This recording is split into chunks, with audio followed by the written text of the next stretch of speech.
Hello friend, কেমন আছো? আশা করি তোমরা সবাই খুব খুব ভালো আছো। আমিও খুব ভালো আছি। দেখো, তোমাদেরকে আজকে আমি দেখাবো সুজির হালুয়া। কে কে কেমন করে করো অবশ্যই আমাকে জানাবে।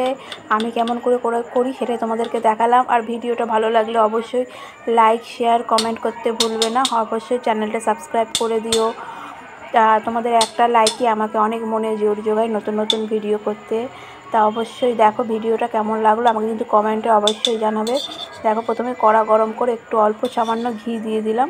তা আমি একটা 11 টাকার প্যাকেট নিয়েছি সুজির। তা সেটা পুরোটা দেবো না, হাফ দেবো।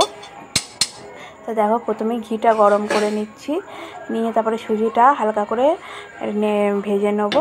তাহলে সুজিটা একটা কাঁচা গন্ধ বেরোয়, ওই জন্য ঘিয়ের মধ্যে ভেজে নিচ্ছি। তা তোমরা বাড়িতে কেমন করে বানাও আমাকে কিন্তু অবশ্যই জানাবে। আর সুজি খেতে কার কার ভালো লাগে সেটাও অবশ্যই জানাবে। কাদের বাড়িতে সুজি খেতে বাড়ির লোকেরা খুব ভালোবাসে সেটাও আমাকে অবশ্যই জানাবে। আর কাদের বাড়িতে কেমন কারা ঝাল সুজি খাও, কারা এরকমভাবে সুজি করে খাও সেটাও অবশ্যই জানাবে। তা দেখো, সুজিটা প্রথমেই নেড়ে চেড়ে ভালো করে ভেজে নেবো। বেশি কিন্তু লাল করবো না, হালকা করেই ভাজবো। বেশি লাল করে ভাজলে সুজিগুলো শক্ত হয়ে যায়।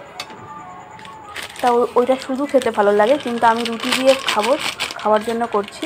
তার জন্য একটু নরম করে করবো, তার জন্য বেশি ভাজবো না। হালকা হালকা হালকা লাল হবে তখনই তুলে নেবো, সুজিটা ভাজা হয়ে যাবে। তা দেখো, আমি করতে থাকি, তোমাদের কেমন লাগলো অবশ্যই জানাবে। জানি সবাই করতে পারো, আর আমি কেমন করে করি সেটাই তোমাদেরকে আজকে আমি তোমাদের সাথে শেয়ার করছি। এই দেখো, এদিকে 2 প্যাকেট 10 টাকা দামের 2 প্যাকেট দুধ নিয়ে নিয়েছি। তার দুধ দিয়ে করব সুজির হালুয়াটা। গাজর থাকলে তো ভালোই হতো, গাজর দিয়ে করে নিতাম, গাজরের হালুয়া হয়ে যেত সুজি দিয়ে। তা গাজর তো এই মুহূর্তে নেই আমার কাছে, সুজি ছিল তাই সুজি দিয়ে করে দিচ্ছি। তা সুজিটা দেখো সুন্দর করে ভেজে তুলে নিয়েছি। আর এইদিকে 2 প্যাকেট দুধ গরম করতে বসিয়ে দিয়েছি। দুধটা সুন্দর করে ফুটে গেছে, এখন এর মধ্যে চিনি আর সুজিটা অ্যাড করে দেবো। তা দেখো, আগে দুধটা ভালো করে গরম করে ফুটিয়ে নেবে, তাহলে দুধের কাঁচা গন্ধটা চলে যাবে। চিনি বুঝে দেবে, পরিমাণ মতন দেবে, 100 গ্রাম মতন দিলেই হবে। তা দেখো, সুজিটা দুধের সঙ্গে চিনিটা ভালো করে মিশিয়ে নিচ্ছি। এবার ভালো করে মিশিয়ে নিয়ে সুজিটা দিয়ে ফোটাতে থাকবো। তা বেশি আর টাইম লাগে না, এই রান্নাটা খুব তাড়াতাড়ি হয়ে যায়, খুব সুন্দর হয় খেতে। রাত্রেবেলা রুটির সঙ্গে কিন্তু একদম বেস্ট আইটেম। তা দেখো, তোমরা করতে থাকো, তাড়াতাড়ি হয়েও যায় আর খেতেও খুব সুন্দর লাগে। আমার তো সুজি প্রচণ্ড ভালো লাগে, আর তোমরা কারা কারা ভালোবাসো অবশ্যই জানাবে। আর এই দেখো, সুজিটা ভালো করে দুধের সঙ্গে মিশিয়ে দিলাম। আর সুজি সবসময় একবারে ঢালার চেষ্টা করবে, তাহলে সুজিটা বেশি ডেলা হয় না, আস্তে আস্তে ঢাললে কিন্তু ডেলা হয়ে যায়। তো দেখো, কত সুন্দর সুজিটা ফুটে গেছে, আর একদম পুরো আমার সুজিটা একদম রেডি হয়ে গেছে। একটুখানি কমেই আমি ঢেলে এটা সার্ভ করবো।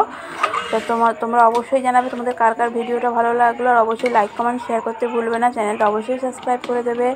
আর তোমরা কীরকম রান্নার ভিডিও দেখতে চাও সেটাও আমাকে অবশ্যই জানাতে ভুলবে না। আমি চেষ্টা করব তোমাদের মনের মতন রান্না করে তোমাদের সামনে দিতে। এই দেখো, সুজিটা থালায় ঢেলে হালকা ঠান্ডা হয়েছে, এখনই কেটে নিচ্ছি। পুরোপুরি ঠান্ডা হলে তারপরে সার্ভ করে দেবো। তা দেখো, কত সুন্দর পুরো বরফির মতন কেটে সুন্দরভাবে সুজিটা আমি সার্ভ করে দেবো।